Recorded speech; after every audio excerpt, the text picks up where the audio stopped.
Should get that put on the front of this podcast. What a song that was.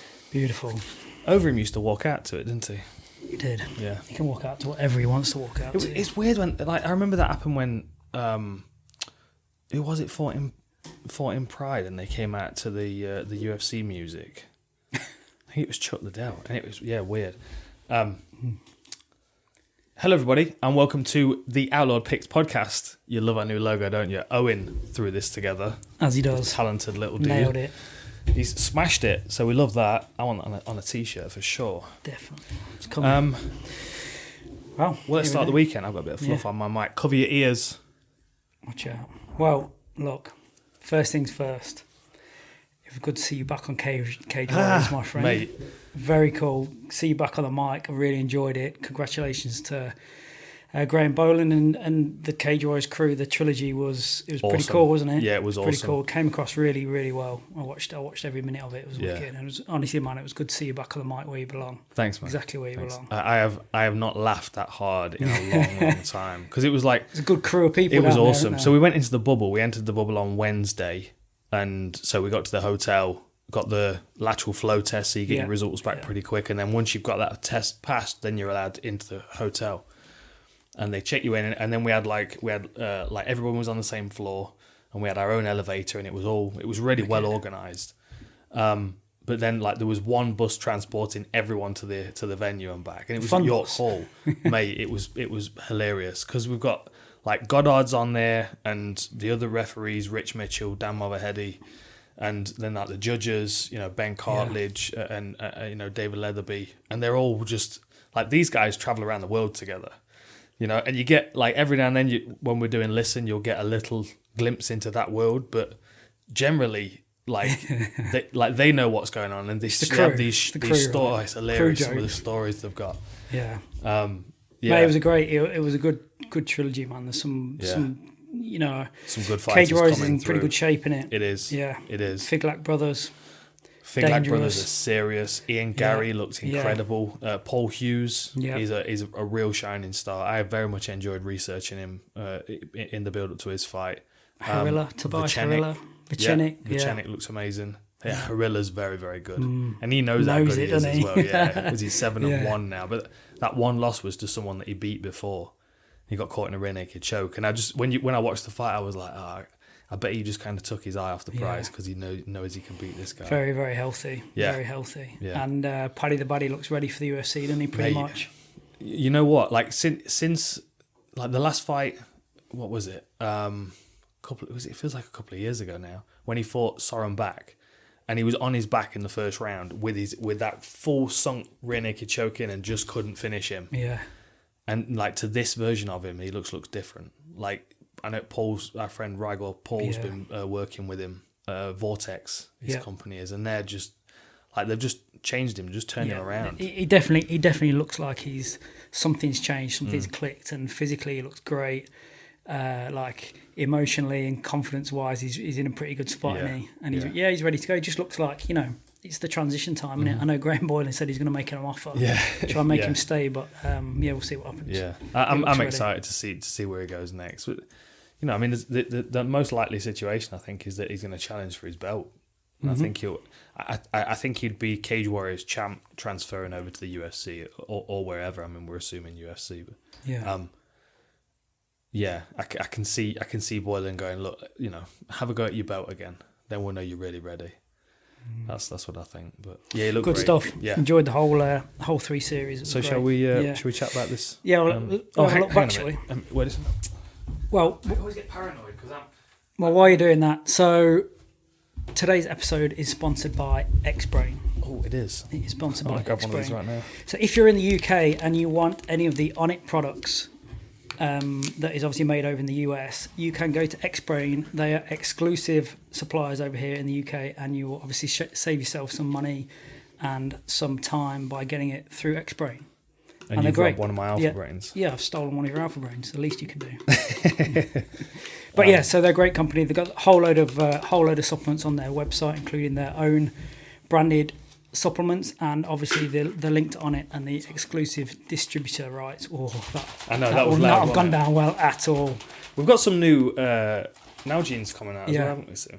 I like these green. old school ones. These ninja ones, but yeah, the new fluorescent ones. They actually go with the Alpha Brain. We've got the same colours. There's another link. But yeah, check them out. We'll put a link in the comments below, and we'll go from there. So, shall we have a look back? Yeah, let's have a look back. Good fights, good finishes. Mate, we knew it was going to be crazy, but Cheyenne and the Ruiz, Bays and Ruiz was crazy. Yeah, yes. I don't know. Although we were talking about this, was it last podcast, the one before? Like fighters that go by their nickname instead of by their actual name, like Rampage and Korean Zombie. Yeah. Montserrat, when we were talking about her fight, we were going off her actual name, which is Montserrat Ruiz. But in the fight, it was Montserrat Conejo. Yeah, and that means bunny. Strange nickname, anyway. It was a strange nickname. There you go. But weird. They were saying that because that was on the screen as well. Anyway, did she spit on her opponent? I've watched it a couple of times. I watched it a couple of times. I didn't think she did. I thought she shouted at her in her mouth guard. And now whether she's a great actress, because in the post fight via translator they were talking about it. She did look genuinely surprised that someone thought she'd spat at her. Oh, okay. But who knows? I mean, ironically, I think Cheyenne's a better fighter. Yeah, she's a better fighter. She just needs to find a solution for the scaffold, isn't it? I mean, even in the prep for that fight, man, she must have been drilling that in the gym. Yeah. It was a clear because that's what she thing does. that was going to happen for sure, especially with the key lock. Yeah, I mean, she was quite aware of the key lock, wasn't she? Yeah. But she couldn't stop the takedown from that position. Yeah, and she was clearly she wasn't hiding it. So here's a question for you, and I think we discussed this about Ben Rothwell with his with the go-go choke. Like physiologically, there are certain things that work better for some fighters than other. Yeah. Like, do you think physiologically, because she's short. She had a low centre of gravity, right? Yeah. Like, imagine how difficult it would be to I'd imagine someone quite tall, you'd be able to run a circle and roll them over, because that's the basic escape that I always remembered. Yeah. You know what I mean? Like you run a circle, and then when they try and chase you, she did vaguely do what she was supposed to do, right? But it was hard work, wasn't it? Yeah, it was kind of ended up being ankle weights relatively boring, didn't it? But well, how do you think she was affected by her husband getting pinged early in the night? Impossible not to, right? Right, especially when he looked like unless he was you have zero emotional attachment to your husband. She don't really care. I'm sure she does. I'm fine. I'm sure she does. Yeah. Bruno Silva looked good. Chaisson was like, "I'll follow you home, bitch." Yeah. I've had people tweeting that at me. It's become it's become a thing. It's good to have a little soundbite like that off the back of that, isn't it? Yeah. That should be the name of the next event. UFC 261. I'll follow you home, bitch. Yeah, I like it. Bruno Silva looked good. Yeah. He looked good. Just nice timing. Yeah. Just timed over the top. Yeah. And Montel Jackson looked really good. Super slick. What I was going to say about the Bays fight is I don't the husband is I'm not sure what the name is. I can't tell you the name of it, but there's definitely a hypersensitivity to getting dropped once you've been dropped. Yeah. Once you've short circuited, then you're definitely hypersensitive to get short circuited again. Yeah. Maybe I should probably have done a bit more research on that, but there must be a word. There must be some neurology terminology around it. But that's definitely a thing, right? We see it all the time. Yeah, I would. Yeah, that second punch, you wouldn't have got dropped by that if that was the first one. Yeah, for sure. Yeah. I mean, I was talking about it a bit with my new show, the Dan Hardy Breakdown show. I was going to mention that. Yeah. Well, There you go. I was talking about it with Stipe when he fought Maldonado. So in an early exchange, he hit him with like a weird short lead punch and dropped him, like buckled his legs. But Maldonado stood up and kind of backtracked to the fence. And Miocic chased him down, but then before he kind of started to unload, he waited and he stepped back and he was like, I'll wait. And then 20 seconds later, he knocked him out. Yeah. And it was like, there is, I mean, and it lasts, I mean, I think if you get knocked out in succession in fights in a short period of time, I think it can last for It's almost like it's obviously being knocked out is a protective mechanism, right? You're right, I'm shutting everything down because there's been some trauma I need to shut down and reset. But it's almost like your body's too efficient. It's like, I've got more efficient at this now because it's happened already, and then I'm just going to shut down really quick. And that's sort of the like chinny type thing. Yeah. I mean, getting knocked out is a protection mechanism, isn't it? So, I guess it's like, ooh, Yeah, I'll just do that quicker. Yeah. Because Which is probably why people that have been knocked out hard a few times seem to be easier to knock out. Like the phrase, chinny, don't you? their jaw's gone. Yeah. Their chin's gone.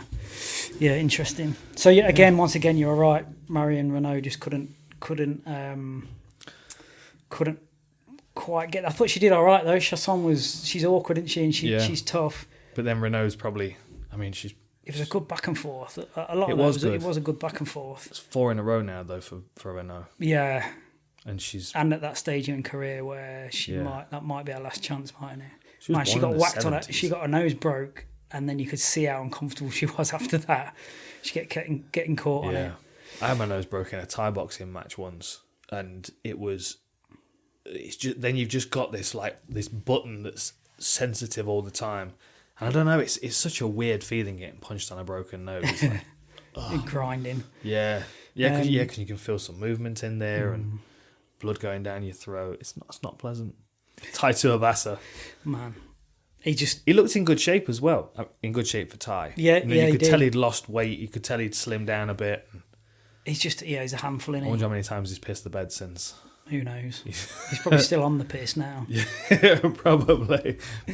No, he's a good character. And fair play to Hunsucker for stepping up on that short notice to fighting someone is a gunslinger. And trying to sling guns with him. I mean, off what you said the last time we chatted about Ty is about sort of building him, giving him the right opposition to build him up a little bit and give him a little bit of time in the game. Where do you go with him now? Who do you give him? It's not. There's no gimmies in that division, is there? No, there aren't. Let me just pull the rankings up. I'm not sure where he's not. Is he in the rankings at the moment? I don't. I'm not sure. He must be pretty low. Yeah. High, whichever way you see it. Come on. Heavyweight. Yeah, he's outside the top 15. So like you got to think you start nudging him towards the top 15. I mean, like, do you give him someone like an Olenik who's a kind of older, kind of on, maybe on the downturn of their career, or do you give him someone young like Pavlovich who's, in contention and, test where Pavlovich is at? Fun fight with Tom Aspinall. It would be a very fun fight with Tom Aspinall, yeah. But then I think Tom, because of the wins he's had recently, maybe needs to look up the food chain a bit. Yeah. No, I mean, perhaps like someone that's coming off a loss between, sort of 8 and 15 would be good. What's Walt Harris on at the moment? He's lost a couple in a row, hasn't he? Might be an interesting one. Walt Harris tied to Tuivasa. Yeah. He could. Ty could solve that problem, I think. Yeah, like Augusto Sakai maybe. I like Chris Daukaus, but again, I'd like to see him continually progress up a bit. Yeah. Because I think, he's got wicked fast hands for the division, and he's got a Brazilian Jiu-Jitsu black belt. Ivanov would be an interesting one. Did he fought Ivanov before? I thought he'd fought Ollie before. Maybe not. Maybe I'm wrong. Let me have a quick look at his record. You know what? Before the co-main event, I tweeted, I was like, Son Kenan, I don't think we've seen a fraction of what he's capable of. And then Max Griffin had puts on the best performance of his career so far. He lost to Ivanov. Maybe that's a rematch. Yeah, it was a nicely timed right hand by Max, wasn't it? Yeah. That wobbled him and then just 1-2 and it was done. Kenan's got a really nice rear foot teep, but it's not really a teep, it's more like a hinge. Like he hinges to the midsection. You can see there's like tension in that leg as it comes through. Yeah. It isn't like a push kick, it's like a hinge kick. It's really like nice, a snap really front nice, kick. yeah. Yeah. No, but off his rear foot. Yeah. Yeah. Yeah, Yeah, but it's it'd cool. still be a front kick. It'd be called, in Taekwondo, it'd be called an apchagi. Right. And you hit with the ball of your foot. Yeah. You snap it into the target instead of it being any kind of push. Yeah, it's very cool. I like it. It's difficult to do. It's because it's a breaking technique in Taekwondo. Right. So they tilt the board just a tiny bit down so you kick up into it. Cool. But you got to make sure you pull your toes back, otherwise you'll... Oh, Max was funny, like, as he was giving it the old, "Oh, you asleep, motherfucker." Yeah. And he turned around, see how much trouble he was in. Oh, I was like, I hope you're all right, though. yeah. Well, your boy Dawson was good, eh? Yeah. Really good. Yeah. Just tough, durable, doesn't tricky. quit. Sometimes was tricky, wasn't and he? I tell you what, durable. as well. Yeah, he is, man. Yeah. I mean, he's like, is he 40 now? But he's been in and around for a while. He's just been inconsistent because of injuries. Yeah, Felder gave it the commentator's curse. He was like cussing out his right hand. Yeah. His overhand right. It was like, you're gonna have to set that right hand up. And they're like, boom, lands the right hand. Boom, lands the right hand again. It's like, what do you do? Yeah. I tell you what, James Krause in his corner was good. Like that speech that he gave between rounds. Like he was. If you're a young fighter, you could record that and play that to yourself before your last round of sparring and be like, you know what, you're right. I got to go and get it. Yeah. Got to go and get it. And he reinforced it a few times. Gorilla swipes that he finished that fight with. Yeah, really. Impressive, eh?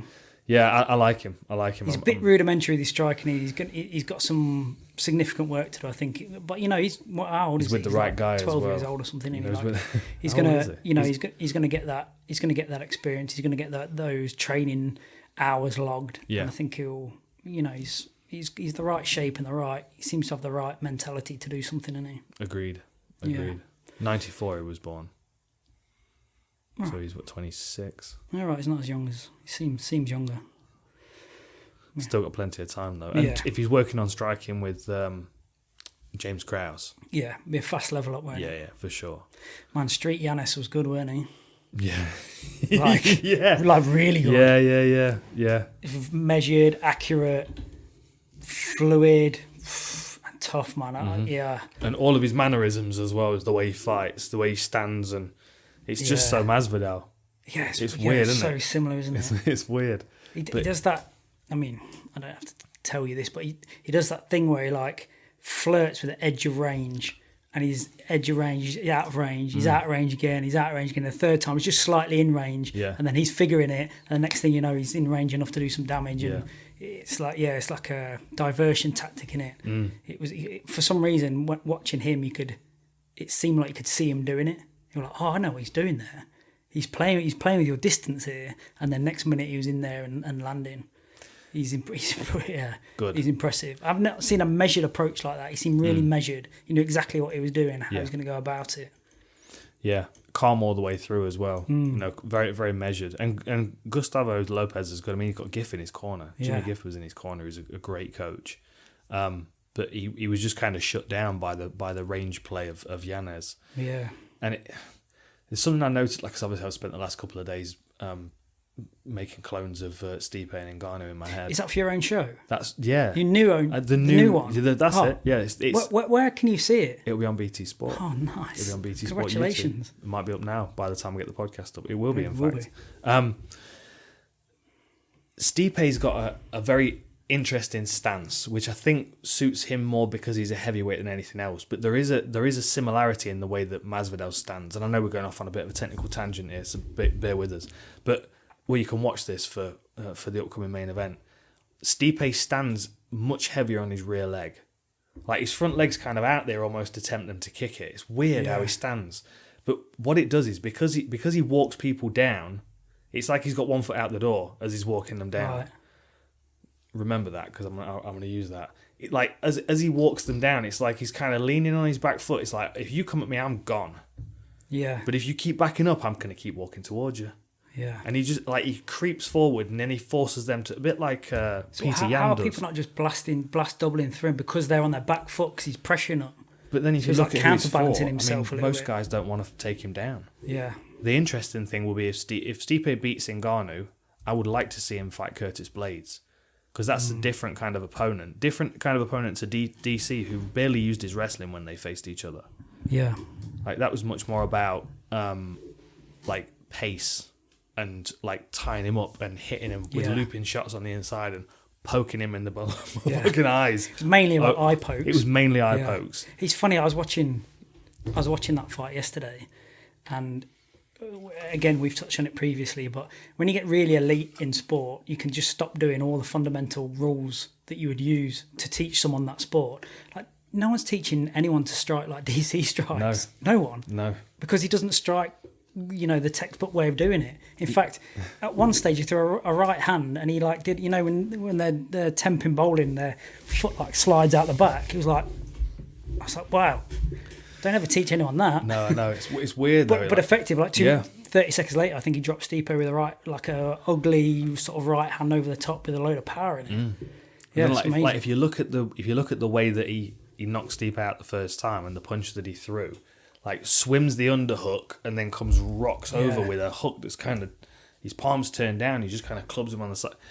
Like there's so many things in MMA that work that we're still trying to figure out how they work and why they work. Yeah. But I think that like the reaching out that DC does to close range down, like that's something that you saw John Jones do a lot. And I wonder whether that was something DC experienced and was like, this is not nice. Yeah. Like I remember John Jones mentioning it once in an interview, and then never mentioning it again because I think he gave away a bit too much. But he called it locking horns. Interesting. And if you remember the Rashad Evans fight, he walked him down, he put his hands out, and the tendency is like if somebody walks out and they put their hands towards you, the tendency is you go, okay, and it's like you start reaching for their hands. So what's the play?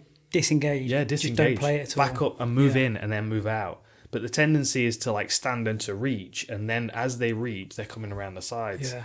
And that's what DC does so well. And because he rocks as well, they're trying to throw straight punches to stop him, and he's coming side to side. Yeah. It's a bit what's it called? Customato Tyson peekaboo style, but with outreached hands at a closer range. I mean, it's effective, right? Yeah. Whether it's one of those, especially for flicking. Yeah. Actually did flicking right in the eyeball, didn't he? Yeah, that was the first Amazing. fight. First one was a flick. Second one was the thumb sticking out from underneath his glove. Yeah. But then Stipe got him back with just a straight finger jab. Man, you're not getting away with that now. No. There's interesting. There's a clear. They're clearly going after it. Yeah. I think it's the right thing to do. Yeah, you've got to. It's Yeah. got to be fixed. You know, people have already lost eyes.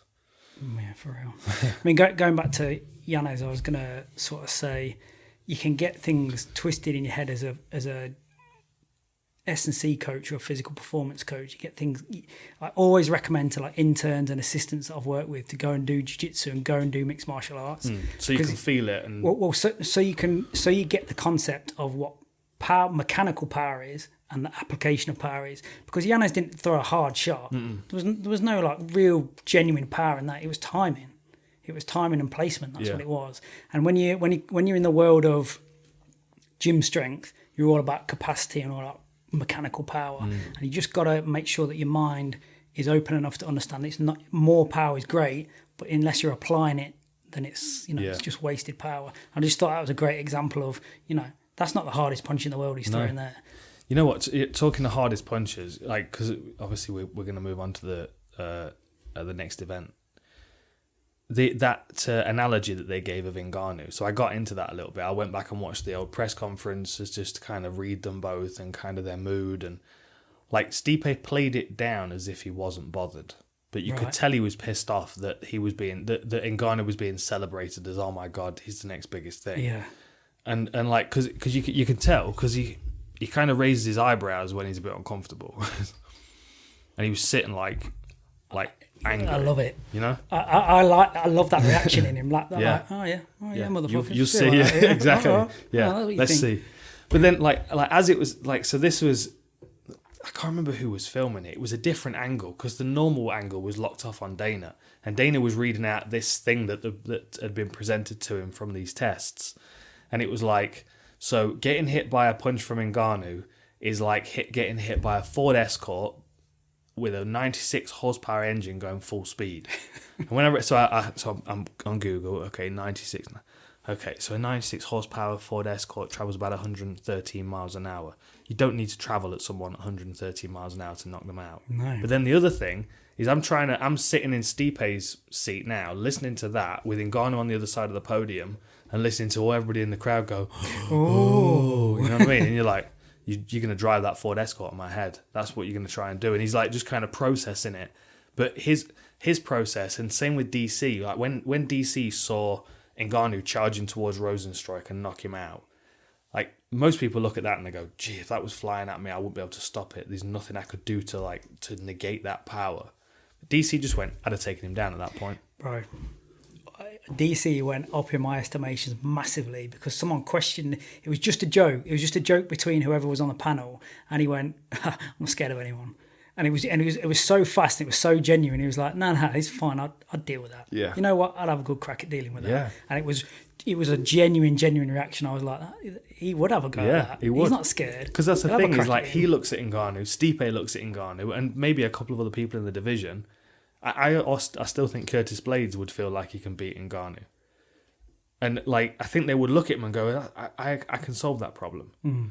You know, I have the tools to do it. I have the size to do it. I have the experience to do it. Let's come back around to this because that feeds into obviously the next bit of it. And I agree. Would you want to talk about Brunson Holland? Well, yeah, I mean, we could touch on it, can't we? What happened? I just think, mate, that's me wrestling judo Jimmy Warhead. You know what I mean? You get to a point where you go, look, I can't do anything. I'm stuck. There's just no point to this anymore. Yeah, but he wasn't trying. But he was trying, and then he couldn't do anything. He was like, "Oh God, I'm bored of this. I can't do anything. You're not going to finish me." Mate, he was acting weird all week. But like, weird. I know he's weird. I know he's quirky, and I know he's kind of silly, and that's his thing. But there was an additional level of odd this week. You reckon? Yeah, there was. I don't know, man. Maybe he just knew this was the way it was going down. It was like he'd either like built Brunson up in his head as the guy that was going to be most problematic if you met him, or I don't know. It was weird. There was just like this, like at the weigh-ins, he was like looking up and down, talking about shaving his chest, and it was the chat weird, to Habib in the mid-fight, in between which was rounds. Funny at the end of the first round. Yeah, but then at the end of the second round, his corner team was starting to get pissed off. Like, you can see one guy's like trying to stand in his way, and he's going like, "Dude, you got to go out there and win. You're losing. Yeah. You're actually losing this." I don't know.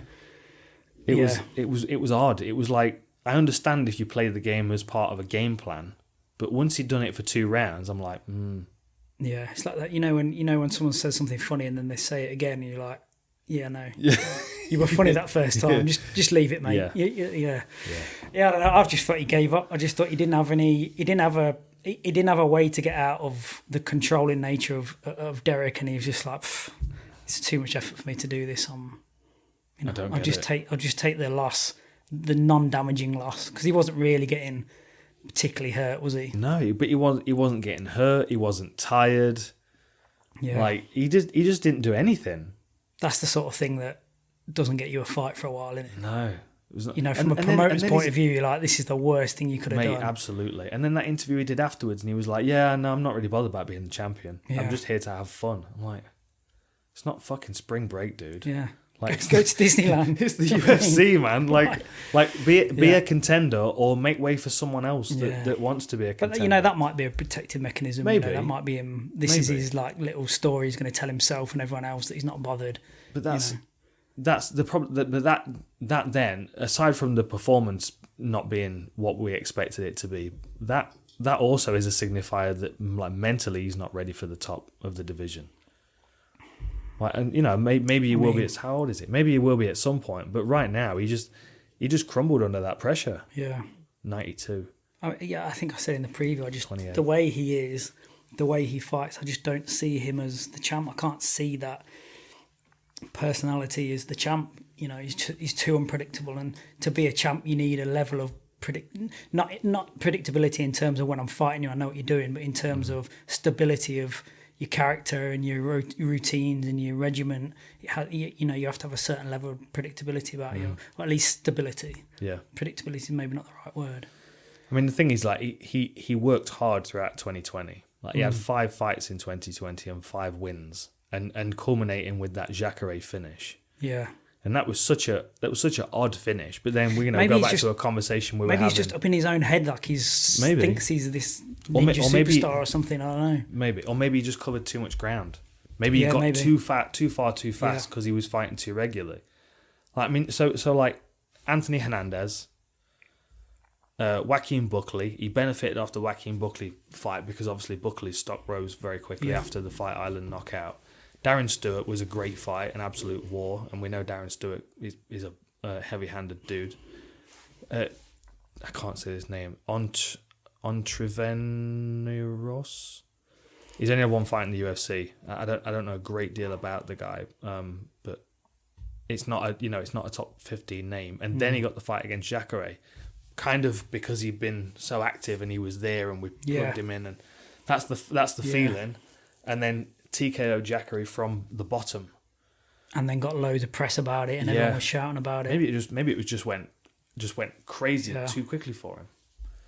Yeah, maybe you need to sort of sit on those 5 wins, and maybe fight twice this year, and then look at someone that level. Is he right up in the rankings? He's 10 in the rankings. See, this like if you're if you're 10 at the rankings and you're not taking it seriously and not bothered about being the champ. He's above Chris Weidman. And I know Chris Weidman's an older champ, which is crazy to say because he's not really that old. Seems older. It seems like he's been around forever. He's had a hard career. Yeah. He had a hard career. Like, it's weird when you say that name. It feels like a different generation doesn't it? Of rosters. Yeah. The Phil Baroni generation. Well, we've got an answer for Phil. He calls me out once a month. Mate, literally. He calls me out. He sends me a private message once a month. Dude, like, we should fight. Why, Phil? Jimmy will fight him in a phone box in Colville if he wants. Just send him over. Yeah, and you get just as much damage. I don't think he wants that. I don't think he wants that heat. Jimmy will beat him up 100%. Yeah, weird. There we go. So it was a weird end to that card, wasn't it? It was a bit anticlimactic. I was a little disappointed. Yeah, some good fights. I enjoy the card, but it was just a bit of a funny end, wasn't it? Yeah. There you go. 260. Yeah, this is fun. Jared Gooden, no relation to John, against Abu Bakar Numurgamedov, relation to Khabib. Yeah. How about that? A non-relation of John Gooden against a relation of... I felt a bit bad for Abu Bakar. I called his debut against Zavada. And you know the thing is, like, that name is such a brand in itself in the MMA world. Like, he had so much to live up to. The look on his face when he tapped. Oh. I think he thought he was going to have to explain himself to the Dagestani Bricktop. Do you know what I mean? It's like, oh God, I want to get fed to the pigs here. Do you know what I mean? He just looked devastated. He was like, can't believe I just tapped. I'm so screwed. Yeah, mate, I tell you, looked the same was when Ankalaev tapped to Paul Craig in the last second. He had that look on it, and then he got telling off by his coach. I don't care if he's Muhammad Amar Bruce Lee. You're done, son. Fuck yeah! But I mean, the thing is, it's such a name to carry. Yeah, it's like an honour. It's like an honour thing as well. Yeah, surprised to see him back. Right? Yeah, it's such a name to carry. I thought he might disappear. But this is a far more it's a far more interesting fight for him. A far more suitable fight for him. Zavada. Anybody with the name Zavada in Europe, they're good MMA fighters. Him and his brother have done a lot of damage on the UK European scene, and so he's an easy guy to underestimate, especially when the fight hits the floor. And it was a beautiful triangle. Was it triangle armbar? Gooden's. Yeah, it's funny, man. He's muscled, isn't he? Yeah, but he's not particularly fast, and his cardio seems pretty good. Not particularly fast. Yeah, that's what I noticed. He seems to have a lot of. I mean, from a physiological point of view. If you fibre type tested him, you'd think he'd come out slightly different to what you would perceive. Yeah. He's lean and he's muscle, but he's not very quick. No, he doesn't twitch at a rate you would immediately sort of think by looking at him. But his conditioning looked good. Yeah. And he was durable. He took a lot of body kicks from Alan Jaban. Yeah. He was one of my old sparring partners, Alan was, back in... How was he? Yeah. Wait, he came in, he was training at Legends. He was doing like 10th Planet, and then he was and some Thai boxing and stuff. And was a model. I mean, that was what he was doing. Do you know what I mean? And all of a sudden, he's like, he's fighting pro and he's winning fights. And he's knocking dudes out. No, he's from Louisiana. Oh, okay. Yeah, good dude, good fighter, and a southpaw, which is why he was good for me to work with because of the Marcus Davis training camp. We worked together for that. Yeah, I mean, I wasn't massively sort of impressed watching him. Really, I thought he was. All right. Yeah. Sort of all right. He's a mid-tierer. He's good. It's funny, like I would probably pick Abu Bakar, but is that just because of his name? Do you know what I mean? If you go on just from what I've really seen, he got finished pretty quickly by David. Yeah. So am I just picking that because of that's his name? I mean, maybe. But you would think he is of a certain level. Everyone gets caught every now and again. But you would think being in that crew and, being around the people he's training with, you would think he's of a certain level. You would think. And you would think he's coming into this one with something to prove. Yeah. Yeah. Like it wouldn't surprise me if he goes on a streak here. I mean, the reality is it wasn't the first time he's picked up a loss in his career. I mean, he's got... What is he, five losses on his record now? I'm just looking down Oh, I'm sorry, I'm looking at Jared Gooden. Abu Bakar's got 3 losses on his record, so it wasn't like his debut was the first loss on his record, but on that stage, that name's already been established, and I bet that carried some weight with it. It's whereas, like inferred credentials, like he's been around these people, and the inference across is, he's got to be pretty good. Yeah. But then I'm looking down Jared Gooden's record, so he's got triangles, arm bars, rear naked chokes on his record. He's got a couple of flying knees and a Superman punch. But then his losses are unanimous decision. There's one that's 53-second strikes against the fence. But then all the rest are decisions. So he might be just a very durable guy who is quite capable of grappling with him.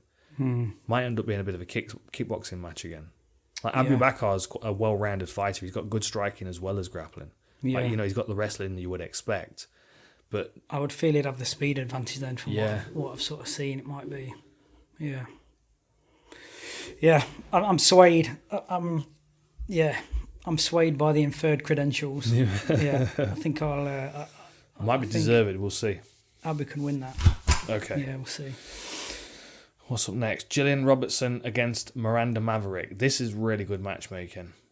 So Gillian Robertson, obviously, she always looks rather uncomfortable on the feet. She will strike, but she would rather not. But her jiu-jitsu is very strong. Trained by Din Thomas, very slick on the ground, grappling for MMA. Really talented. If she gets it to the floor, it's trouble. I still think it's competitive. Yeah. But Miranda Maverick's got good striking. Really good, I thought. I mean, you watched the Jojua fight where she opened her up. Yeah, really good, I thought. I thought she's clearly... she's clearly faster than her, sharper than her, and I think she moves a little bit better than her standing. Yeah. But I think even on the floor, if it's not necessarily going to the floor is a problem for her, but if she lets Robertson grapple on her terms, she's in trouble. Yeah. Because if Gillian gets that top position, she's a nightmare, isn't she? She's very, very dominant from that top position. Yeah. But off her back, she's obviously competent, but she's not as much as a threat, I didn't think. Yeah. I think if Miranda can maintain her range and not overcommit and then get doubled or whatever and put on her back, I think she'll come through pretty good. But if Gillian takes her down and gets that top position, she's in for a long night, I think. Yeah. I think this is going to be a challenging fight for Gillian. I mean, she's very good on the floor, and obviously, you would expect her to win if it hits there. But Miranda Maverick, obviously, she's got good striking, close and long range striking. She's physically very strong. And when it hits the floor, I can't remember what her grade is. She's graded in jiu-jitsu as well. It might be a brown belt.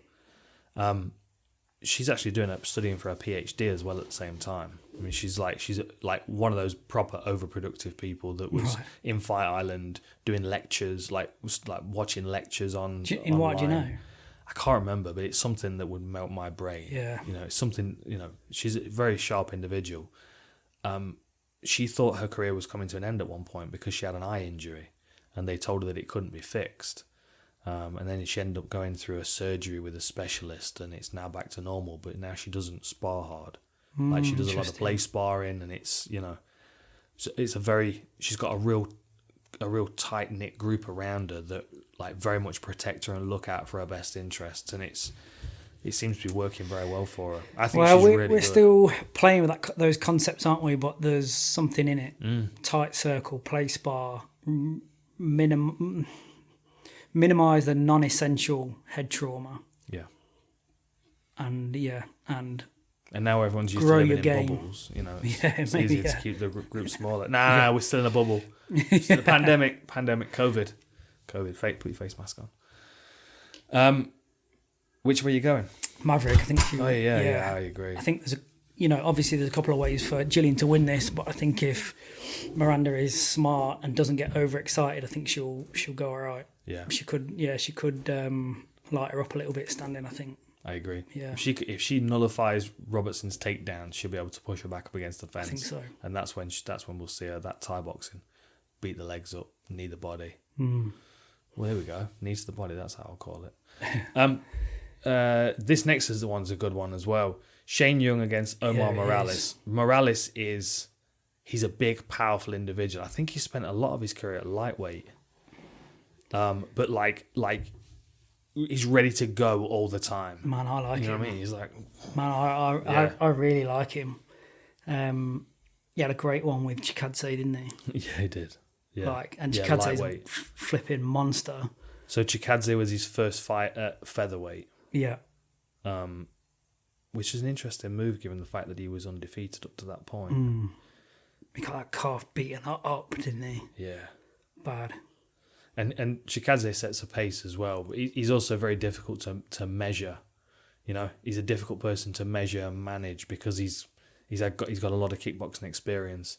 He knows how to play those ranges.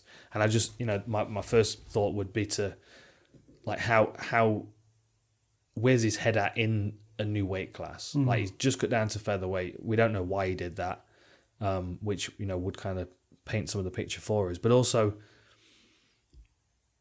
like, did he feel different? Did he have was the weight cut hard? Did he feel like he was going to gas? You just don't know where his head's at, You don't know where his head's at. Man, I don't think this is a good fight for Shane Young to get back on the horse. No. I think this is a really tough fight for him. I mean, he looks. He's a good fighter. Right? Shane's a great fighter. Obviously, coming out of city kickboxing. But he got hit hard, didn't he, by Ludwig Klein. Like really hard, like rocked him. Beautiful combination. Yeah. Head kick, left hook, uppercut, left hook. Did a fair bit of damage, didn't he? But this is just not a nice fight to try and get back in there and back on the horse. Not really. Not really. He was backstage. There was a weigh-in, and it was like they'd weighed everybody in the morning, and they were doing the face-offs at the end of the weigh-in. So everybody has to be back downstairs, and he came he came back into the weigh-in room and sat down, and everyone's kind of lining up in order of when they're going to walk out and face off, and everyone's kind of chatting and talking and rehydrating and stuff, and he's just sat like a couple of rows back from the front, and he's just sat there like that. And he's like keeps sticking his tongue out. He was like properly in the zone. Out. Yeah, he was. Nice. Yeah, I like him. I mean, that feeds, got a good feeds skill set into as him. well. That he's potentially too tough for his own good. He maybe sticks his head where it doesn't need sticking sometimes, and if he took that energy and put it to more evasive strategies, maybe I think he's definitely got the attacking skill set to do some damage, but he just can't take what he takes. I don't think. I agree. I mean, a decision lost to Volkanovski, you can probably take some confidence from the fact that, aside from, his last fight, he got caught, he got knocked out. And the other thing people were complaining about is that Klein came in quite heavy. Yeah. I think it was a short notice fight, but he came in like 3-4 pounds over. Yeah, you can't imagine Shane Young saying, "Nah, don't, we're not doing it." Yeah. Yeah, it ended up being a catch weight at 150. Let me have a quick look what Ludwig Klein came in at. Which way are you thinking? Yeah, I think Morales wants it. I feel, I like Shane Young. I think he's a good fighter. Like I say, I just think this is a bad matchup for him in the context of where he's at in his career. Featherweight divisions are, there aren't any easy fights in featherweights, are there? Horrendous. So you think Morales is going to take it? Yeah. I think so. Yeah. I wouldn't be surprised if that's a war for 3 rounds and it ends up being a split decision. And it could go either way. I think they're going to be quite evenly matched. They're both equally aggressive, and they both equally take the same kind of risks. Might be a smoke on this card. Yeah, it might be. They're both big risk takers. Morales, he gets impatient, and you can see him. He's like a dog pulling on a lead. Yeah. He's like, but then Shane Young's the same. They just both take risks, but I think Shane Young's paid for those risks in his career a bit more than Morales has. Yeah. Good fight. Yeah, very good. Marc-Andre Barriault against Abu Azaitar. Yeah. This is the Azaitar brother that didn't break the bubble, right? This is the middleweight Azaitar. The bigger. Brother. Yes. Henshaw one. Yes. Man, he's strong. He is strong. He's really strong. It does work against him sometimes, though, yeah. because he does use that strength. Yeah. And that's where it works he's against not him. Cultured. He's not cultured in what he does, is he? He's just power, strength. Yeah. Everything's at 90% plus. Yeah. He's just wailing. But, he has had some success doing it. It's just he's had a lot of success doing it. On the flip side, Marc-Andre Barriault is one of those guys that can have a 15-minute slugfest and still do push-ups at the end. Yeah. And his losses have always been like hard-fought, grinding losses, grinding fights. I'm just looking down at Azaitar's record. Like, I mean, he's starched a few people. I mean, I just think anyone that is like Azaitar is good up to a level. Yeah. You know, that power and that strength sort of mask the technical inabilities to a level until you get to that level, and then you get picked apart a little bit. So he might still be at that level. I'm not sure he's reached the echelons where this is going to become a problem for him. I mean, you look at Barriault's record. So he came into the UFC from TKO, and he was a 2-division champ in TKO. I think he was welterweight and middleweight. But he came in. He was on a 1, 2, 3, 4, 5, 6, 7. He was on an 8-fight win streak when he joined the UFC. But then he fought Andrew Sanchez, who's a heavy wrestler, Jotko, who's one of those guys that he's always a really difficult fight because he's awkward and he manages distance really well. He's one that stands a bit like Stipe, actually, a bit heavy on his rear leg. And then Jun-Yong Park, who was another scrapper, and he had wars with all of them. He gets a win over Pejotta, and then it gets overturned for Dick pills. Osterine. Back at the dick pills again. Yeah. So like, dick pills will get you, won't they? Well, the one thing you got to consider though, he's got 3 losses and a no contest. Like, there's no coming back if he loses it. No, this is it. I mean, the no contest was overturned. No, it was a win for him. It was overturned to a no contest because of the failed drug test. So that's a problem. Yeah. That Osterine seemed to be in some stories about supplement contamination. That's what made me thought maybe it had been overturned. Not It's not also from what probably I can in see. Dick pills quite a lot. It's probably in a lot of things. Yeah. There you go. Look, mate, this is, for me, it's a roll of the dice. I'm not blown away by either of them, really. I think Azaitar is at the level... I think this fight is still at the level where Azaitar's strength and power can probably get him through. Yeah. I wasn't... Barriault's never been stopped, not even in his amateur career. Every single loss on his record's a decision. And the one against Jotko was a split decision. Yeah. Like you've got to think he's going to be durable and he's going to still be there at the end of the fight. So it's what damage can Azaitar do to him in that process to slow him down and get ahead on the scorecards. Like if he cracks him a couple of times first round, he might just knock him out. It might just be done.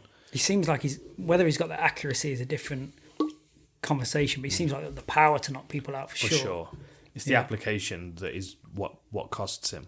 He even wrestles with strength. Yeah. Do you know what I mean? He's not the most technical wrestler. No. Get off. Yeah. I mean, I guess you can see it going in a couple of ways, classic ways, really. Azaitar either knocks him out pretty early, or he tries to, and then he's gassed, and then he gets took down, TKO, done. Yeah. Quite possible. It could. I mean, it literally is a coin toss. So, what's your coin toss saying? I don't know. We'll go with first round knockout or first round knockout. Give us something to cheer about. Okay. Jessica Penne against Hannah Goldy. It feels like it's been ages since Penne was in the... I think it is. She hasn't won since 2014. Is that right? That's a long time, isn't it? It's a long time. It's a long time. It's a lot of pressure. Yeah. I think there's been a lot. There's a lot going on. I know I say this phrase a few times. I do mean this with the utmost respect. I'm just not that excited about the fight. I don't feel like either of them. Did she test positive for something? Yeah. She did, didn't she? Yeah. Okay, that was it. Yeah, that's what I mean. There's a lot going on. I think she was on a 3-fight skid, and then maybe tested positive. I think she do a year. Oh, I mean that's the theme of this last fight as well. I mean, you look at those losses, Joanna, Andrade. I mean, Danielle Taylor's tough, but like that, I felt like that was a winnable fight for her. Hannah Goldy's got a lot less experience, 5-1. Yeah, and she's in ridiculous shape. Yeah. She's in ridiculous shape. Her Instagram is almost. I shouldn't be looking at it. I shouldn't be watching it. Make you feel bad about yourself. Yeah, I mean, yeah. Look, I think Hannah's in that development stage of her career, isn't she? She's a bit janky with her striking and her movement and stuff. I mean, that lost to Miranda Granger. Granger's really awkward. She's got like long range Thai boxing that's got really weird timing, and you know what I mean. It was just. I think she's going to be. I think she's a very physical fighter. The problem with Jessica Penne is that she's very good on the ground. Like, she's a Brazilian Jiu-Jitsu black belt. This could be Hannah Goldy diving into a submission. Yeah, because I mean Hannah she's jacked, but I don't watch her and think I don't think she's particularly athletic. She's jacked for sure. Very very low body weight, good muscle mass, but I don't see her move particularly athletically. Yeah, I mean that quite possibly could be the way she gets in the grapple and Jessica ties her up.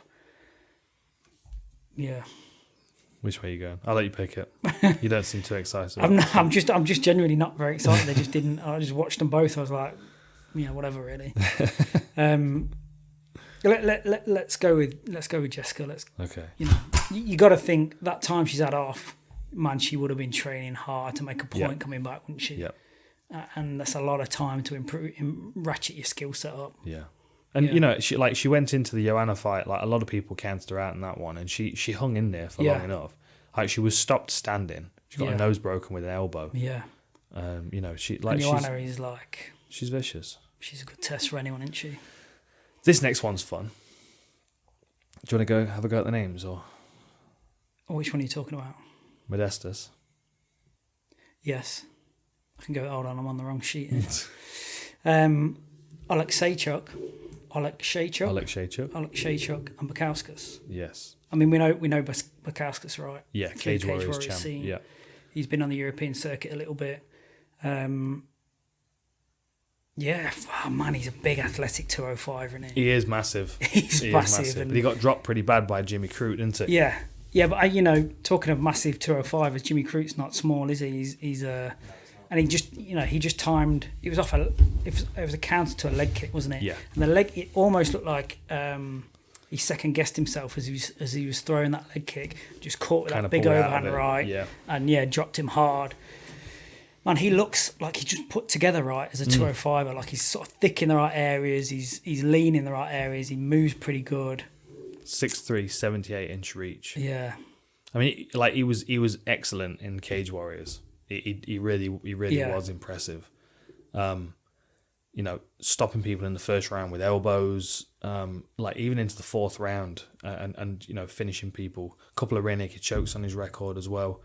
Like, he is a well-rounded fighter, and that, I'm not sure whether you remember his UFC debut against Michaelidis, where he'd stopped him against against the fence, and the dude sat up against the door of the cage and didn't get up, and then they opened the door and he fell out the door, and the referee waved it off because he was done. He made no effort to get back to his feet. He was just kind of finished at the end of the first round. It's a good matchup because see, Alexeychuk, and I've had this conversation with his manager Pavel. Like, he's undersized for this weight class. He is quite small, but he hits really hard. Is it a very? I was going to ask you whether you feel like his movement strategy is efficient or inefficient. Is he?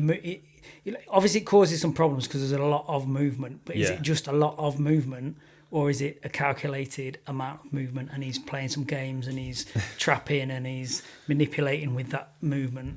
Because I know which way my sense is. It's one way. Yeah. I mean, I think it's dependent on who he's fighting, how he approaches them. And I think he realises that he is undersized for this weight class, so his speed and his movement is the benefit to him. Yeah. But then, like in some ways, and this is a huge compliment, so I hope he lives up to it. In some ways, he reminds me of Fedor. Right. Like, especially when he's kind of on the front foot and he feels like he's got them, he's got them backing up a bit. Like, he's just very relaxed in... Like, everything he does, like, the movement is maybe quite inefficient, but the actual application of the technique is quite nice. It's quite relaxed. I mean, the body shot against Gian Vellante was just perfectly timed and placed. And do you want to do some geek physiology? Go on then. So there's a tension regulator in your muscles called the Golgi tendon, and to disinhibit the Golgi tendon gives you the ability to exert more power. And the way he's sort of fluid, it seems like, you know, naturally, or I suppose trained, or anyone that gets trained to that point, when they're fluid, they've disinhibited the Golgi tendon. So the Golgi tendon is a rate limiter, so you don't want too much force to stop your muscles breaking. But if you can override that, then you get this nice fluid, high outputs, high levels of power being able to create it. And when I watch him, I was like, seems like he's disinhibited his Golgi tendon there. Very much so. But anyway, lesson over. Disinhibited his goldfish tendon. Well, we'll remember that for next time. There we go, kids. That's interesting. Well, but you would say the same about Fedor as well, wouldn't you? He's so relaxed in the way that he fights. Yeah, super relaxed. Like he's not even. He's like his face never changed. And I mean, even from an energy cost point of view, if you're not holding tension, there's a cost to holding tension. Yeah. Yeah. But then that maybe energy is wasted in the movement, and if he can find a way to move a bit more efficiently, then But he looks fluid, doesn't he? He looks fluid when you watch him. Dynamite in his hands. I think if Modestas plays it right, he can make it very difficult for Alex Shadrick to get to him. But then if he doesn't use good movement and good weapons to manage the range between the two, I can see Alex Shadrick kind of walking him down against the fence. Wow. And then the looping shots come. Yeah. I picked Bukauskas. Did you? Probably because I'm in no way... Fiercely patriotic. I don't know you were Lithuanian. I mean, he came through our domestic scene, didn't he? And I think he... You know, it's weird. Sorry to cut you off. Apologies for the comment section as well. I know.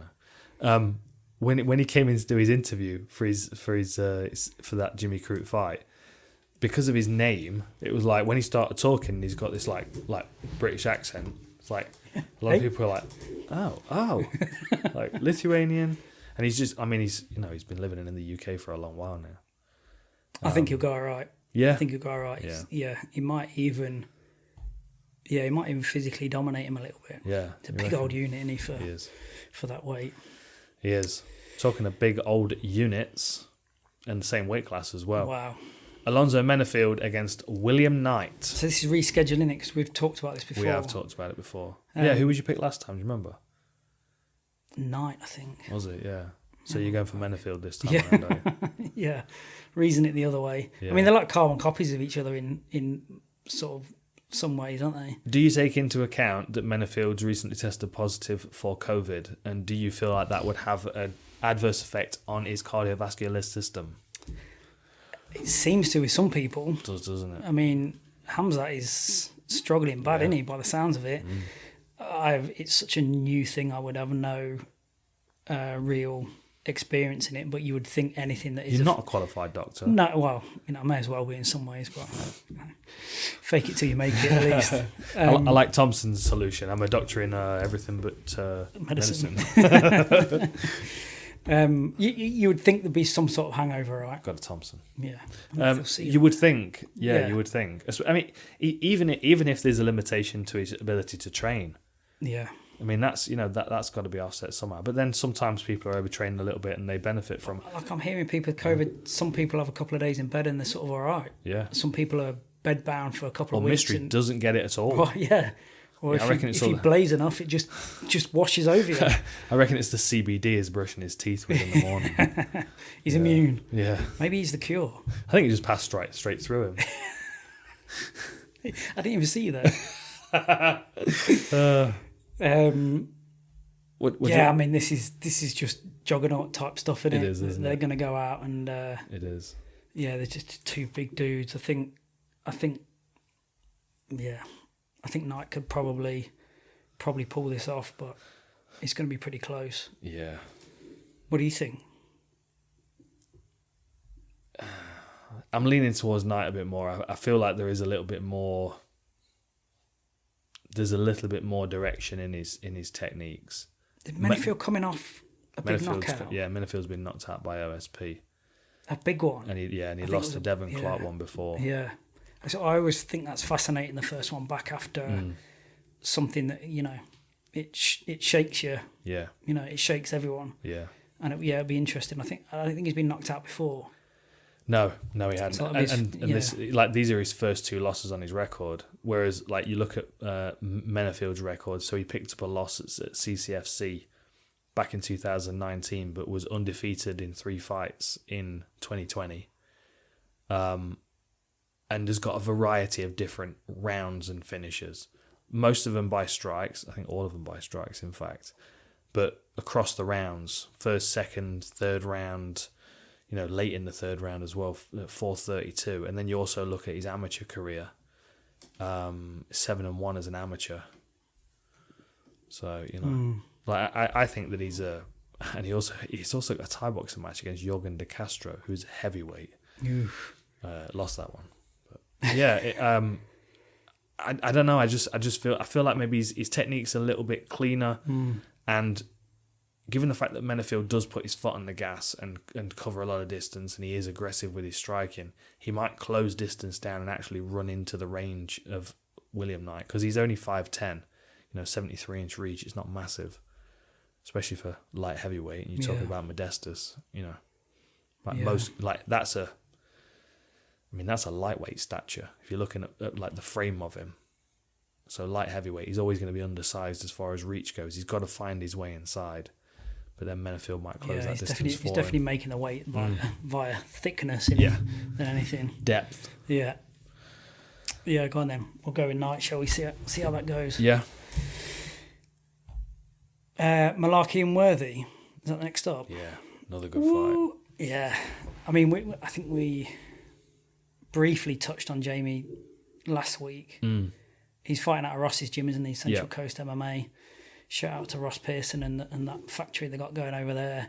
Man, he loves a rock. He does. He proper loves a rock, doesn't he? He's got to play it smart, though, with Worthy, because Worthy's beatable. 7 losses on his record. He can get closed down and he can get hurt. When he's been stopped, when he's lost, he's been stopped. Like, you look down his record. So he's like, his last loss, Otman Azaitar, first round finish, 133. And then you go back to his next one, Kyle Nelson and Anthony Rettick, 103, 106. I mean, these are losses I'm talking about. And then he's got a couple of losses in the second round as well. Like, he goes out there and gets after it. And Jamie Malarkey's the kind of guy that can get into a bit of a war for a couple of rounds and then grind you down in the third and get the finish. I absolutely think this is Jamie's to win. Yeah. But he will have to pick him apart. Yeah. And if he does get tempted to do what he clearly loves doing, I mean, that fight with Brad Riddell, that was crazy. Hell of a fight. Yeah, that was a hell of a fight, yeah. And it almost the same with the Zayam or Zaim, whatever you say it. Yeah. I just really do think he should be able to win this. I'm not massively impressed by Worthy's movement or striking, but he is like a coiled spring, and he's just ready. If you just unlatch that latch, he's gonna fire pretty fast. And that's the thing, is his 0 to 60 is much better than Jamie Malarkey's. Yeah. And Malarkey will walk himself into a fight. If he plays it right, though, Jamie should win that. Definitely win that. But if he plays it right, yeah.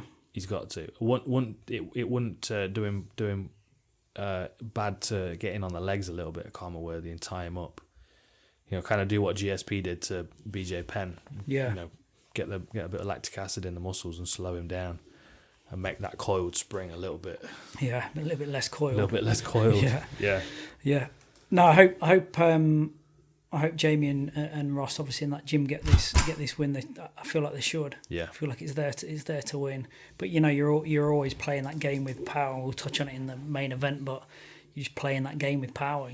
He's a gunfight kind of guy, Karma Worthy, which is why his record looks like it does. But always going to be fun to watch, because he always puts himself out there at harm's way to get his own knockouts.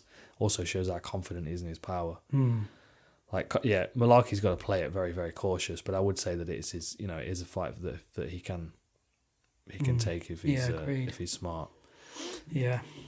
This one is a very, very interesting fight. I've been big on Thomas Almeida for a long time, and he just kind of fell off. His record, it's funny you say that. We've spoken about him, and then obviously doing some research for this, I went back and looked at his record, and it's took a bad turn, hasn't it? I don't know why I hadn't really figured it. There was a turning point where, so first of all, he's from Shootbox, And Right. as you remember from back in the day, shoot box, they're all about banging heads. Yeah. And I get the feeling that he took a lot of damage early in his career that he didn't need to, just purely because of the way he was fighting. And I think it made him very good very fast. And I think that's why his record when he came into the UFC was, what was it, 17-0? Like, he was clearly swimming in a tank full of sharks, and he was hanging with those sharks. And then when he turned pro, he was exactly. Yeah. So there was a cost to it. And I remember, like, when he fought Brad Pickett, like, at that point, Brad Pickett was 25-10. He was, so he was already at a point where, there was a point where he was starting to slow down a bit, starting to age a bit, and maybe didn't need to be fighting someone that was 19-0, who was lethal. And Brad caught him and hurt him. And as soon as that happened, I was like, oh, hang on, like, he didn't take that shot as well as he should have done. Right. And I know Brad's got heavy hands. He does. He always has. But it wasn't a punch that I thought to myself, that was a heavy punch. It was like it cuffed him and it just kind of dazed him. And all of a sudden I thought to myself, he's like it's going. Too many. Yeah, it's right, going. Wow. He's had eye surgery as well. He's out for a year with his eye. But I think in the long run that's going to benefit him, because that eye surgery is also giving his brain a time to rest. And he's solid, man. He's a solid fighter. And when I watch him, I'm like, man, you've got a legit skill set, and you're a good solid fighter. I mean, flipping corners. Have you ever seen opinion shift so fast as it has with Sean? Crazy. Like, everyone was about him. Everyone was about him for a little while. After he knocked out Eddie Wineland, they sort of liked he was quirky and he was a gamer and he smoked weed and he had this cool thing going on.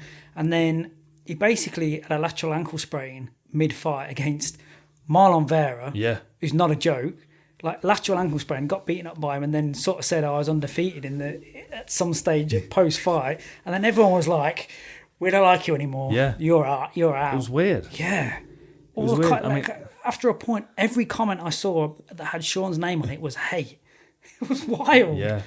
I don't know. But then, he wins here against Thomas Almeida in emphatic fashion, and everyone's back on the train. I think that was the problem, is that it was like he'd like tried to make an excuse for the loss, instead of just going, you know what? I've done that ankle sprain multiple times, and it just feels like your ankle's dead. Yeah. It's just not there. There's nothing happening. And he sort of carried on, didn't he? He tried to start moving and, obviously got caught in the end, but harsh. How do you think he matches up against Almeida? It's not been out for long since the Marlon Vera fight. No, I think this August of last year.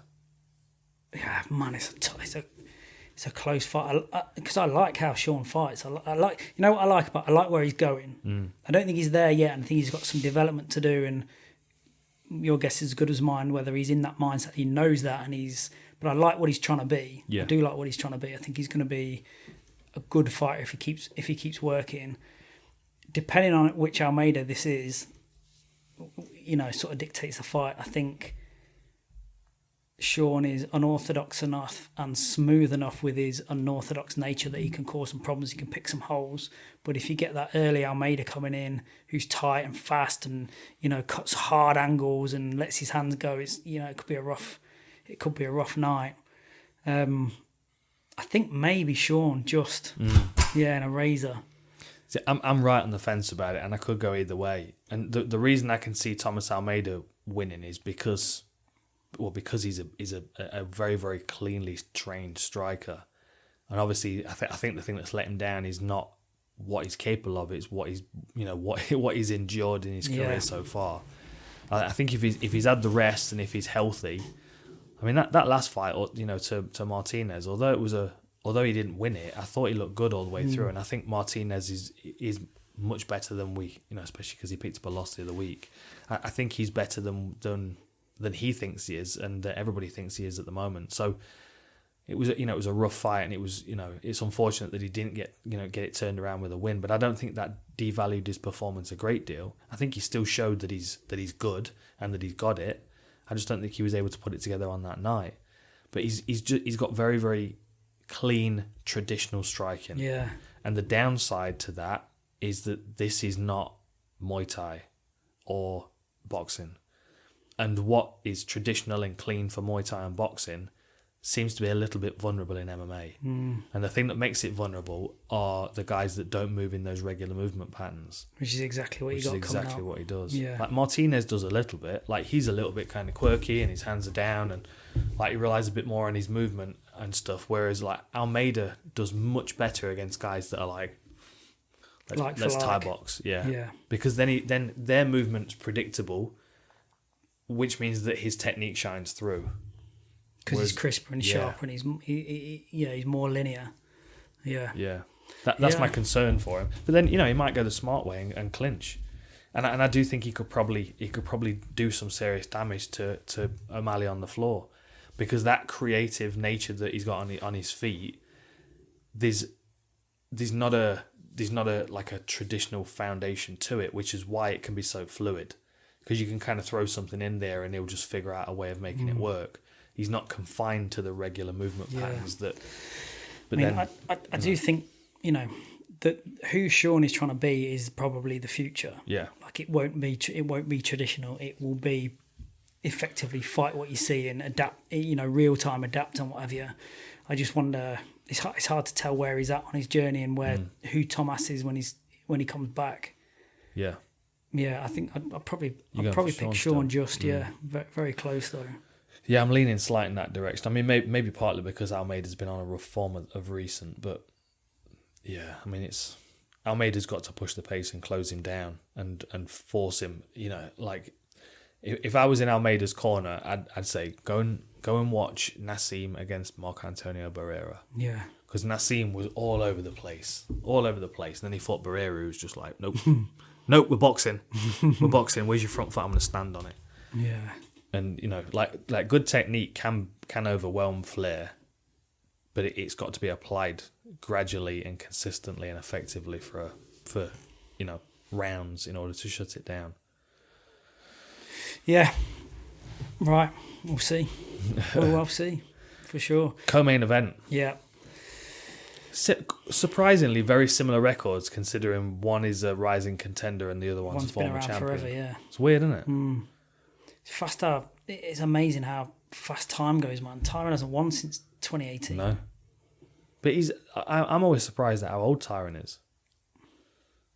I mean, he's the same age as us. Yeah, 82. How old is he? Yeah, he's 38. Wow. People tell me I'm too old. Well, he's still going. I know, innit? But he's got 3 losses, so that's probably not. We'll see about that. Yeah. Yeah. Look, I mean, I like Tyron. I like Tyron. When Tyron fought Kevin Gastelum, I like that Tyron is a solid, explosive fighter, and I know, certain people are critical over his recent sort of fight style, and especially when he got the belt, it seems like he was doing everything just to protect the belt type scenario. King of the hill mentality, wasn't it? Yeah, which obviously I can understand that I don't understand that from a fan and perspective point of view, but I understand that from a business point of view. Like he's protecting his assets as it was. But then, like if we're looking at the Venn diagram thing, the 3 compartments, he's fairly firmly an athlete with martial arts sprinkled in. The fighter aspect is there if he needs it. He has to. The older he's got, the less I feel like he's had that fight in him. Like you think back to the Koscheck fight, he gets backed up and he's like, when Koscheck's dead on the floor. Yeah. But then, you see glimpses of it, like in the Wonder Boy fights and in the Maya fight. Like the Maya one was purely a game of defense. Like he shut down, I think 19 takedowns or something like that. He's an exceptional wrestler, isn't he? He's an exceptional wrestler. But it's easy to be it's easy to be an exceptional wrestler when you're only focused on being defensive. Yeah. And that was the criticism of Woodley when he was the champion, is that the offense was lacking. It was king of the hill. It's like, come and get it, and I'm going to hold on to it as tight as I can. Yeah. And sometimes it works. With Darren Till tried to go and get it, and he paid for it. He got caught with a clean shot. He got dropped and he got Darce choked. There is always that threat, but you've got to go and get it. And Kamaru Usman managed it so well. Gilbert Burns did the same thing, hurt him in that first round, and then just drowned him.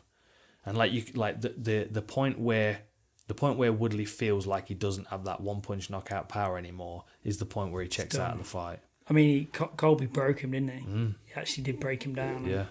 Was that his last time out? Last time out, rib injury in the 5th round, it's listed as. Yeah. It was a... His list is as. Yeah. Even that, psychologically, how he comes back from obviously we're insinuating that he got broken in terms of he mentally got broken. Now, you can say what you want outwardly, but inwardly, you always know when you've broke. You always know when you give it away. Like I can think of a couple of times where I've literally gone, fuck it. And you can remember it because it sticks in your head because as someone who competes in sport and especially maybe not just as a male, but as an athletic person who's been involved in sports forever, you recognise those times and it burns in your soul a little bit, and he's going to know that. Like he can talk it up as much as he wants, but he's going to know that. And Vicente he's coming. Yeah, he's going to come. He's kind of going to come and get it. Yeah. Vicente's a lot of fun to watch. He's got a very similar characteristic to Bilal Muhammad, who we were talking about recently. He's very good at walking you into the fence and making you fight between that black line and the fence. But Woodley doesn't mind it there. He'll sit in that space with his right hand cocked and he'll wait for you to slip up. But that's what held Wonderboy off. Yeah. And that's the threat. Is like, I dare you. Like, make the move. Like, I've got a bigger gun in this fight, and that's his mentality. So then that's where there's the risk of a stalemate. Unfortunately, this is only 3 rounds, so if it does become a stalemate, we've not got an extra 10 minutes to watch it. Like, it's going to be on Luque to go and get it, because Woodley's not going to come out and take it from him. It's just not in his nature, especially not anymore. Like, Woodley will wait and he'll see his opportunities. He'll be a bit aggressive in the first round because then he's feeling fresh and he's feeling like, well, if I land, it's done. And he's got that sprint attack, right, left, right hand knockout. Yeah. That's one he knocked out Robbie Lawler with and won the belt. I mean, look, I know you fought Anthony Johnson, who was a massive human being, but I just feel like welterweights are massive now. This is to scale. This is to scale. Where's the Lego man? Here's me. That's actually pretty much to scale. That's me and Anthony Johnson like that. Yeah. That's how it just felt at the face-off. Put him inside control. There you go. That's how it felt. There you go. Perfect. Yeah. The perfect representation. I just feel like they're just big dudes. They're just big dudes weighing in at 77 kilos. Honestly, I just can't believe they are who they are. No, put Hendo back over there. You can sort of see with Vicente, you can see in his career what they're doing with him. Like they're building him up, and they give him a name. And then they build him up and they give him a name, and this is clearly someone he needs to get through if they're going to push him through to those top contenders. I think they recognise that he's got the skills. But yeah, you're right. Like you look at that. So he came out of. It's like a clear wave, isn't it? It's like a wave of up, little settle up, off you go. Yeah, like come after the Ultimate Fighter. So he had 1, 2, 3. He had 4 wins. And then they gave him Leon Edwards, and it was a unanimous decision loss. Then they go Price, Laprise, Turner, Barberena, Krantz, Perry, and he wrecked Perry's nose. Yeah. Like, he had to catch a later flight so they could fix it before he left. And then they gave him Thompson, unanimous decision loss. Price, Brown, the pattern should go Woodley, somebody else, and then we'll see where he's at after that. Beating on Brown, didn't he? He did. Yeah. He did. He's a very, very good striker, very well-rounded striker. And I think he's going to have the scrambling ability to, even if he gets taken down, to force Woodley to work hard for every wrestling exchange. Man, it feels like a changing of the guard. You never know when someone has the power and the experience that Woodley has. You never know, but it feels like a change in the guard moment, doesn't it? It'd be like, right, this is probably Woodley on his way out. This is probably Vicente on his way into the top spots. Yeah. My only thing. It's going to go. My only thing is because calf kicks are such a fad at the moment. My only concern is that he's going to stand too much in front of Woodley and be on one leg when Woodley blasts him in the face. I could see that happening. Let's just remember that it's Tuesday at 8:34. I'm calling that Woodley might knock him out with a punch from a calf kick. There you go. Calf kick counter. Boom. Bang. Straight down the pipe. Yeah. Well, I'm picking Vicente. You're going Vicente, are you? Picking Vicente. That's my last-ditch attempt to sway. But, there's a lot of last-ditch attempts on this card, aren't there? Woodley, we've got a couple of... Got a couple of 3-fight losing streaks and positive tests, and God, I love this fight. not a good place to. You love this one, don't you? Love this fight. Well, I've just spent an hour talking about it yesterday. Yeah, I guess I'm gonna have to take this. So If you want the, I wonder if that's going live. if you want the real detail, when's it going up? Well, it should be going up now, I think, Yeah. or at some point today. It was all a bit short notice because obviously I was at Cage Warriors. Yeah. Oh no, it's on now. There is 2,500 people watching. Live. Yeah, Nice. it's pretty cool. There is something about heavyweights in there. There's just something about them that, like, I remember, like, even as a kid, the 3 things that the country stopped for: heavyweight boxing, Heavyweight boxing. Everyone got around the TV. Heavyweight boxing. The whole country stopped for it. Evander, Tyson, Bruno. Like, the country stopped. 100-meter final at the Olympics every 4 years. The country stopped for that and watched it. And obviously when England played football, everyone watched that. But the heavyweights ground the country to a halt, didn't it? And, people who didn't even like boxing would watch it. And you get that, you just know why. There's a different level of respect that goes into humans of that size that are trying to punch holes in each other's head. Yeah. I mean, but the thing is, it's like we were talking about earlier, like... So if you take a big chunk of the population, if you take 100,000 people out of that population, and maybe 5-10% of them are potentially heavyweight, right? Most people will look at these fights and go, I don't know how I would deal with that. I don't know how I would negate that power and that force coming towards me. And that goes for Stipe as well as Ngannou. Obviously, Ngannou represents a greater power. So then you think to yourself, like, I mean, that does seem to be considerably more threatening. But then there are a few people that would look at that and go, okay, that's a problem I can solve. Then if you move down the weight classes, like if you put 2 bantamweights on the top of a card, your average pub man that weighs over 12 stone thinks he could have a go at these kids. Yeah. He's good. Mighty Mouse, he's good, but, Look how small he is. Exactly. And that's the thing that devalues these guys. And it's unfortunate, but it's true because, like...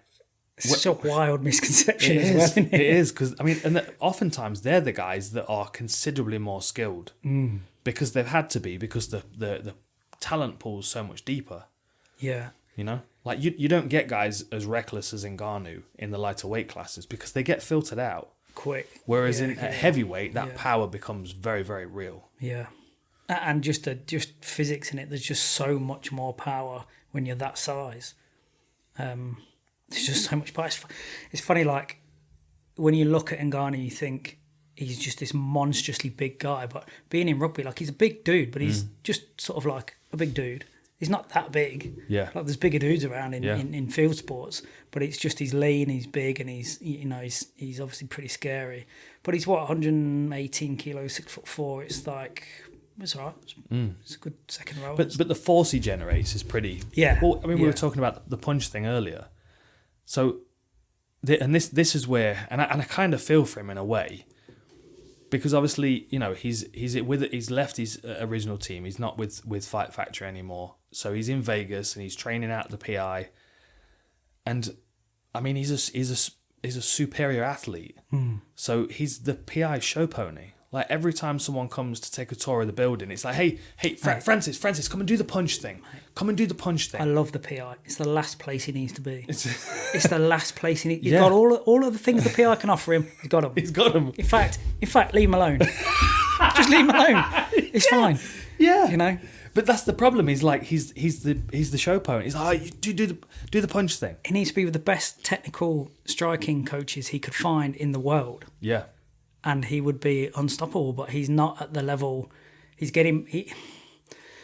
have to be of a level, but he's not at the level that he should be at with the raw materials that he's got. Yes. Bloody nice guy, though. Bloody nice guy. Isn't he? He's a massive human being. Yeah.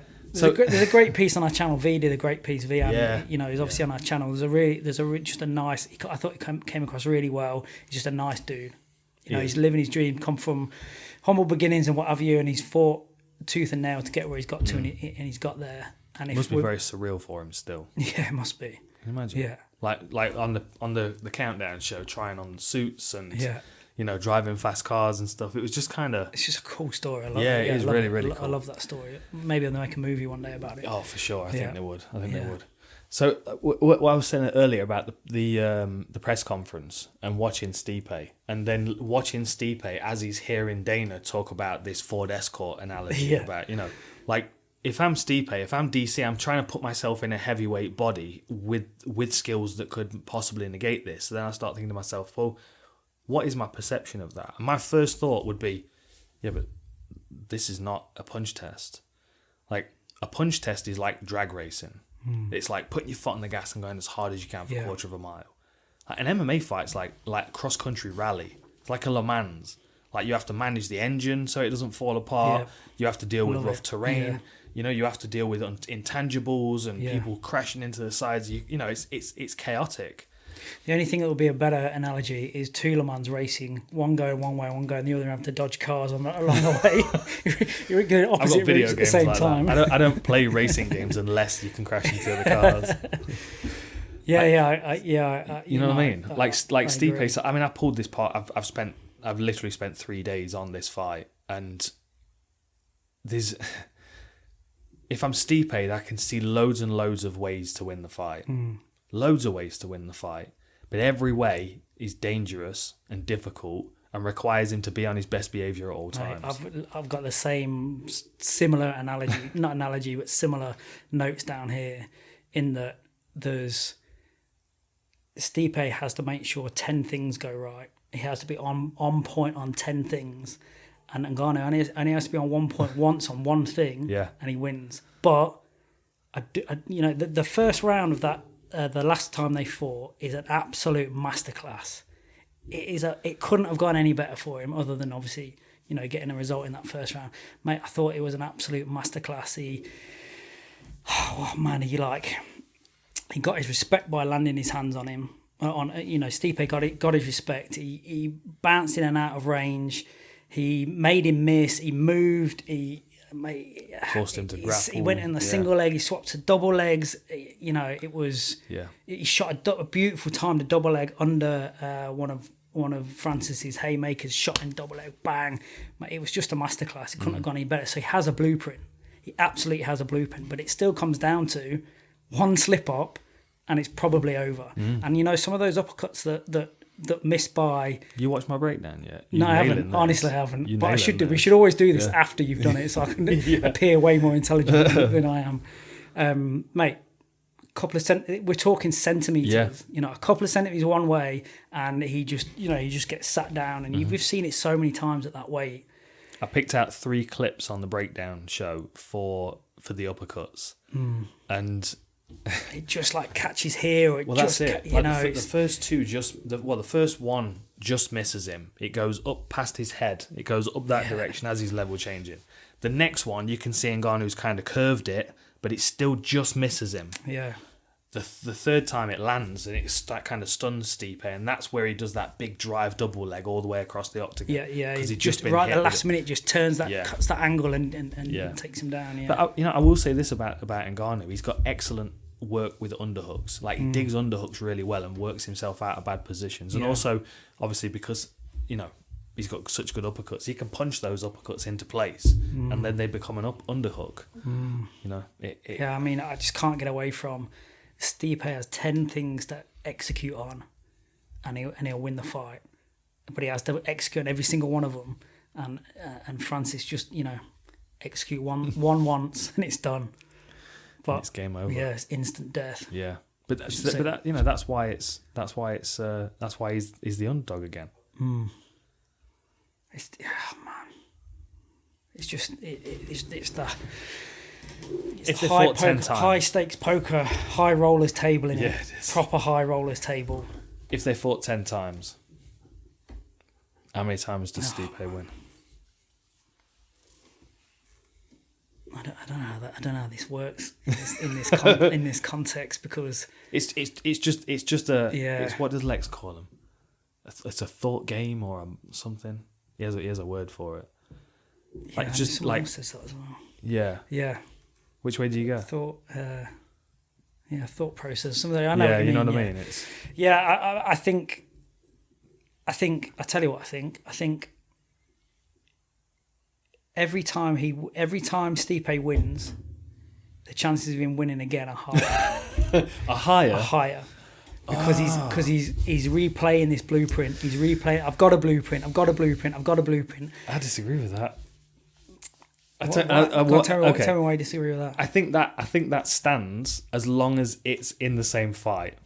The more success he has in the same fight, the easier it's going to be to have success in that fight. I think the more time he fights Ngannou, the less chance he's got of escaping that chance of getting caught with a knockout shot. But it's like flipping a coin, though. If you flip a coin and it lands heads, there's no more or less chance of it landing heads or tails the next time, because it's a random event. Yeah, but then at the same time, Ngannou's learning from one fight to the next. Yeah, of course, yeah. You know, and the thing is, he'd adapted his uppercut 3 times in 3 attempts. Mm. Like that also and the thing is, it's an instinct thing, isn't it? When you're such a powerful individual, you just need to connect. So it's single-mindedness. There's his head. Okay, I need to hit it with this. Don't overcomplicate. No, like where's it going? Okay, it's coming down here. It's coming down here. Oh, I missed it. Okay, second time. Let me have another go. Okay, it's coming down here. Oh, I just missed it. Okay, you know what I mean? Like eventually he's going to get the right trajectory on that punch, or Stipe's going to switch sides one time for whatever reason. That's the coin toss that is MMA, isn't it? Yeah, it's I'm looking forward to watching your breakdown, but it's just a fascinating matchup, especially at the weight and the consequence that it's at, and it's just I love it. It's hard to not want Stipe to be the champ. He's just like a blue collar hero, and he's just like solid, nice guy, tough, does everything, never cut a corner in his life type thing. And I'm not saying that Francis is any other way, but just it's just Stipe's just a likable guy, and he seems like he's a good, solid, respectable champion of heavyweight champion of the world.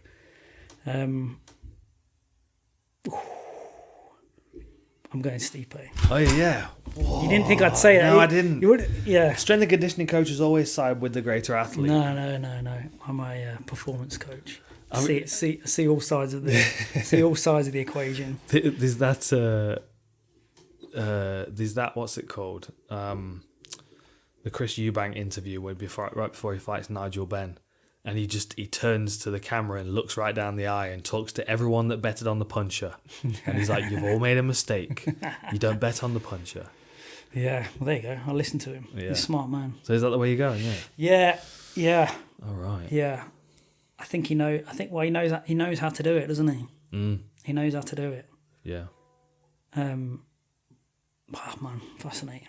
Looking forward to it. All right. Good. Yeah. All good? Yeah. How's that alpha brain working for you? Yeah, I like it. My brain's racing. I've always liked it. I'm going to go and do some more. We've used ONNIT and alpha brain for years. I've only just started using these dissolvable ones, though. Yeah, I much prefer these. I think that's faster working. I always think with the supplement. I always think with the supplement game you have to be careful, because I just don't believe in snake oils and pills and potions that claim to do stuff and they don't. And there's a core set of supplements that we know that are empirically researched make a difference. And Alpha Brain, they've got some great research behind it. Subjectively, it makes a difference, and especially for guys where, if you've been around trying to perform for long enough, you've drunk a fair bit of caffeine over the years, and you get that dose response dulling a little bit. And if you're looking for just that sharpness and that precision in the way your sort of brain works and your body works, it's a worthy investment. Yeah, for sure. I like it. I like it a lot. And you know what? Again, if you're in the UK, go to XBRAIN, use XBRAIN, and they, you save yourself time and money, and that's And those taxes that you get on stuff shipping in from the US, which I always get stung for.